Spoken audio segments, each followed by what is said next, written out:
और देखिए, लोगों का तो काम ही है कहना। लोग तो हर बात पे आपको टोकते ही रहेंगे। अगर मैं भी लोगों की सुनता तो आज मैं एमबीबीएस की सीट पे नहीं होता। मैं आज भी वही रिपीट कर रहा होता, या फिर कोई अलग इंजीनियरिंग वगैरह कुछ कर रहा होता। Hey everyone, welcome to our channel. NEET की तैयारी कर रहे हो और बहुत से क्वेश्चन दिमाग में है, तो आप एकदम सही जगह पे आए हो। हम यहाँ पे इंटरव्यू लेते हैं बहुत से बच्चों का जिन्होंने नीट क्रैक की है और वो एक अच्छे एमबीबीएस कॉलेज में है। तो उनकी जर्नी कैसे रही थी, उन्होंने क्या किया था, उनके रियल इमोशंस और उनके स्ट्रगल के बारे में हम इस वीडियो पे जानेंगे। सो प्लीज वेलकम साहिल साड़ी।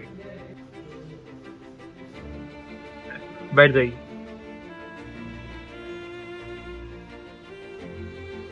वो नमस्कार। तो कैसे हैं आप?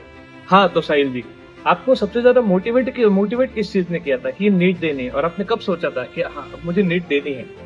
ऐसा कुछ खास तो कुछ हुआ नहीं था, पर जब मैंने देखा कि बाकी बच्चे भी पढ़े रहे तो मैंने बस शुरू कर दिया पढ़ाई।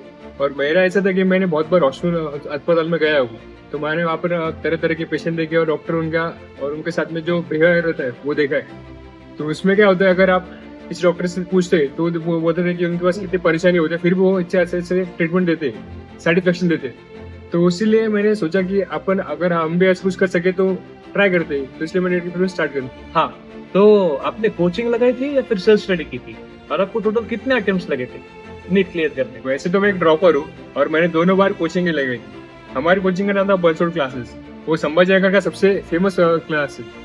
हाँ, तो सही दिया। आप जैसे कि बोल रहे हैं कि आपको एक ड्रॉप लगा था, तो वो ड्रॉप किस वजह से लगा था? क्योंकि हमारे पास यहाँ पे भी बहुत से स्टूडेंट्स हैं जो देख रहे हैं, उनमें से भी बहुत से बच्चे ड्रॉपर है। और ड्रॉप लगने के बाद एक जनरली ऐसा होता है कि थोड़ा डीमोटिवेटेड फील होता है नेक्स्ट अटेम्प्ट में, क्योंकि नया नया, जैसे कि आपने बोला कि एक नया जोश तो है, लेकिन वो जोश ड्रॉप के टाइम पे थोड़ा कम हो जाता है। तो आपको क्यों लगा था और आपने उस फेज में क्या किया था, वो बताएं। अब ड्रॉप पर तो ऐसा हुआ कि मेरी 11th 12th तो लॉकडाउन में चली गई। जब नया नया 12th में आया तो ऐसा हुआ कि पढ़ाई का कुछ ये नहीं था, कंसिस्टेंसी नहीं थी और कुछ भी पढ़ाई में ध्यान ज्यादा नहीं था, तो मैंने ज्यादा सेल्फ स्टडी पे ध्यान दिया। हाँ, तो जैसे कि बेसिकली ज्यादातर प्रॉब्लम ये होता है कि सिलेबस बहुत वास्ट लगता है बच्चों को, कि इतना बड़ा सिलेबस है, उसे कवर कैसे करना है। बैकलॉग का ऐसा, अगर आप जितना ज्यादा टेंशन लेंगे उतना ज्यादा आपकी नुकसान होगा, क्योंकि आप पे उतना ज्यादा प्रेशर बढ़ते जाएगा। और प्रेशर आदमी को जितना है उतना प्रेशर आदमी को और परेशान कर देता है। इसलिए आपको यही कहूंगा कि आप टेंशन ला के लेके वो बैकलॉग को जितने जल्दी होंगे उतना कम करने की कोशिश कीजिए। नहीं, ये कोई मेजर प्रॉब्लम नहीं है। ऐसा प्रॉब्लम सबके लाइफ में हर बार आता ही आता है। जो बैकलॉग है गया उसको आप कंसिस्टेंसी करके क्लियर कर लीजिए। और अगर फिर भी पढ़ रहे हैं तो आप इसे कंटिन्यूस रिवीजन दीजिए। और आपका नहीं हो रहा है तो फिर एक सीनियर से, आपके किसी प्रोफेसर से एडवाइस लीजिए। वो आपको कुछ ना कुछ अच्छा सोल्यूशन देंगे। और आपका जो बाकी का सिलेबस वगैरह वो तो आपको क्लास के ऑटोमेटिक क्लियर होता ही जाएगा। जो अगर बैकलॉग फिर भी गिरते जा रहा है तो आप उसमें कंसिस्टेंसी आपकी मेन की है। हाँ, मतलब बेसिकली जो टाइम अपना, जो टेंशन लेने में जितना ज्यादा टाइम जा रहा है उससे तो अपना बैकलॉग और बढ़ेगा ही। तो वो टेंशन लेने से अच्छा है यहाँ पे अपना काम ज्यादा करे, क्योंकि ये चीज बहुत नॉर्मल है, सबके साथ होती है। सभी टेंशन लेंगे और अगर तुम टेंशन नहीं लोगे, उसकी जगह अगर और पढ़ाई करोगे तो आप एक एज और ऊपर निकलते जाओगे। हाँ, तो जैसे कि साहिल आपने बताया कि आप एक ड्रॉपर है, और ड्रॉपर के साथ सबसे ज्यादा प्रॉब्लम ये वाला होता है कि एक एक्सपेक्टेशंस बहुत ज्यादा होते हैं अपने फैमिली को या फिर अपने फ्रेंड्स को, सभी को। जनरली अपने फैमिली को तो सबसे ज्यादा होती है। तो उसमें अपने माइंड में, जो हमारे माइंड में जो अपने ड्रॉपर है, उनके माइंड में ज्यादातर ये घूमता है कि यार ये क्या कहेंगे, लोग क्या कहेंगे, रिलेटिव्स क्या कहेंगे, घर वालों के एक्सपेक्टेशंस और बढ़ते रहते हैं। उसमें अपने मिला हुआ पहला फेलियर, लाइफ का जो सबसे बड़ा फेलियर है, ये जो सब दिमाग में चलता है, तो इसका आपके ऊपर क्या इम्पैक्ट पड़ा था? नहीं, ये फेस तो सबके लाइफ में एक बार आता ही आता है। और आप जितने ज्यादा ड्रॉप लगे उतना ज्यादा वो फेस बढ़ता रहता है। आप बाकी चीजों पे ज्यादा ध्यान मत दीजिए। आपके घर वाले क्या कहते हैं बस उसी चीज पे ध्यान दीजिए, और अपना जो कंसिस्टेंसी है वो चालू रखिए।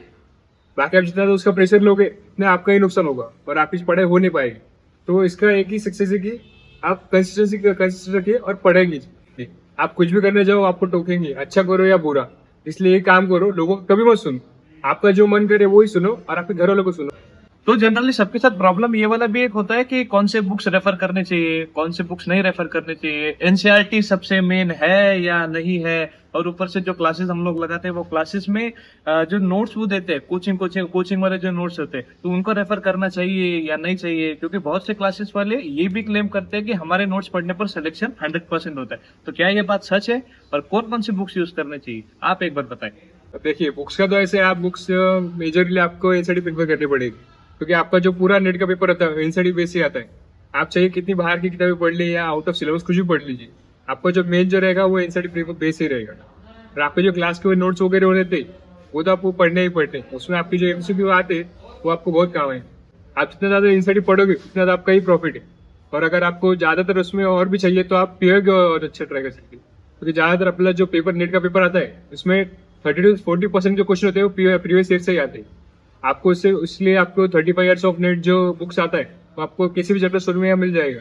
वो आप एक बार अच्छे से देख लीजिए। तो ये जो बच्चे जो हमारा जो ये वाला जो पॉडकास्ट देख रहे हैं, तो आप इनको क्या टिप्स वगैरह देना चाहोगे कि एग्जाम के दिन के टिप्स या फिर वो प्रिपरेशन के टाइम का टिप, कि क्या क्या करना चाहिए और क्या नहीं करना चाहिए? आप क्या क्या कहना चाहेंगे इसके बारे में?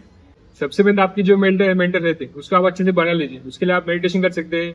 आपकी जितनी अच्छी मेंटल हेल्थ रहेगी उतने अच्छे आपके पढ़े होंगे, और जितने अच्छे आपके पढ़े उतने अच्छे आपके मार्क्स आएंगे। और ज्यादातर आपको जो लोग देखते हैं कि आप अपने जो कलीग होते हैं उनका देखते हैं कि वो ज्यादा पढ़े कर रहे हैं, आप उनका प्रेशर लेने लगते हैं कि वो कर रहे हैं मैं क्यों नहीं कर रहा हूँ। आपको प्रेशर लेने की ज्यादा जरूरत नहीं है। वो आप जितने ज्यादा आप खुद पर देखें उतने ज्यादा आपका ही प्रॉफिट है। पेपर के एक दिन पहले ऐसे होता है कि आप बहुत ज्यादा पैनिक हो जाते हैं, और पैनिक में बहुत ज्यादा जो आपके सामने होता है आप सब पढ़ना चाहते हैं। आपका ऐसा होता है कि आप पूरा एक ही दिन में पूरा साल भर का सिलेबस कवर करना चाहते हैं। वही आप गलती कर देते हैं और आपका वहीं पर आपका स्कोर कम आ जाता है। आप जितना ज्यादा पैनिक हो गए उतना ज्यादा आपका जो मेंटल हेल्थ है वो खराब होगी और आपके स्कोर को उतना ज्यादा अफेक्ट करेगा। इसलिए आप एक दिन पहले क्या करना, एक दिन पहले आप शांति से मेडिटेशन करने का और ज्यादा पैनिक नहीं करने का। आपने जो पढ़ा है खाली उसको रिवीजन थोड़ा थोड़ा करके रिवीजन देने का। आप जितना ज्यादा पढ़ना चाहोगे उतना ज्यादा आप बोलते जाओगे। इसलिए जितना कम होगा और जितना शॉर्ट अच्छा आप पढ़ोगे उतने आपके लिए स्कोर के लिए अच्छा है। अब सबसे बड़ा वाला क्वेश्चन एग्जाम डे, जिसके लिए इतने 2 साल 3 साल 4 साल सबने इतनी तैयारी की है, इतनी मेहनत की है, तो उस टाइम का माइंडसेट क्या था और आपको क्या लगा था क्या, और उस टाइम पे आपके साथ क्या क्या हुआ था? प्लीज वो एक बार बताइए अपने एग्जाम डे के बारे में। अब एग्जाम डे पे ऐसा तो आपका जो सेंटर लगे आपको वहाँ पे जाकर पहले पूरी प्रोसेस पूरी कंप्लीट करनी पड़ेगी। वहाँ पे आपको जो हॉल टिकट वगैरह है वो आपको सब अच्छे से भर के लेके जाना पड़ेगा। उसके आगे अगली जो प्रोसेस वो सब करनी पड़ेगी। वहाँ पे आपकी अच्छी तरह से चेकिंग वगैरह होगी। वहाँ पे आपको जाके पैनिक होना नहीं है। आपको जो प्रोसीजर बोल रहे हो प्रोसेस सारी फॉलो करते जानी है। क्लासरूम में बिठाएंगे वगैरह, बाद में आपको खुद बताएंगे क्या क्या आपको आगे फॉलो करना है, क्या क्या नहीं करना है, क्या क्या आपको इसमें पेपर में क्या क्या भरने का है वो सब बोलेंगे। तो आपको उनके जो प्रोसेस है वो सब फॉलो करने हैं। उस समय पेपर भरते समय आपको कभी पैनिक नहीं करना। अगर आप पैनिक हो जाओगे तो आपका जो आंसर है वो गलत हो जाएगा। उस ओएमआर शीट में अगर आपका गलती से दूसरा आंसर टिक हो गया, एक कट करके आप दूसरा आंसर टिक नहीं कर सकते। एक बार जो हो गया उसमें आपके बहुत से मार्क्स कट सकते। इसलिए बिना पैनिक करे आपको जो अच्छे से शांति से मन से वो आंसर ओएमआर शीट भरने की। हाँ, तो सबसे लास्ट क्वेश्चन है कि एमबीबीएस की लाइफ अब आपको कैसी लगती? मतलब आप अगर अब पीछे देखते हो और आप अभी आज खुद को ही अगर आप एक एमबीबीएस स्टूडेंट के जैसे देखते हो, एक गवर्नमेंट कॉलेज में आपका एक नंबर लग चुका है और आप गवर्नमेंट एमबीबीएस से एमबीबीएस कर रहे हो, तो फिर आपको क्या चेंज दिखता है खुद में? अभी देखो, सबसे पहले देखो, अगर आप एमबीबीएस कर रहे हो तो आपकी जो रिस्पेक्ट होगी वो टॉप लेवल पे होगी, और उसमें भी अगर आप गवर्नमेंट कॉलेज से कर रहे होंगे तो वो तो और भी ज्यादा होगी। और अगर एमबीबीएस लाइफ की बात करें तो आपको तो बहुत मजा आएगा। उसमें आपके हर मंथ में कैंप वगैरह होते हैं, और बाद में जो आपके सब्जेक्ट होते हैं सब्जेक्ट तो बहुत ही अच्छे होते हैं। आपको सब पढ़ने में बहुत मजा आएगा, इंटरेस्टिंग होते हैं।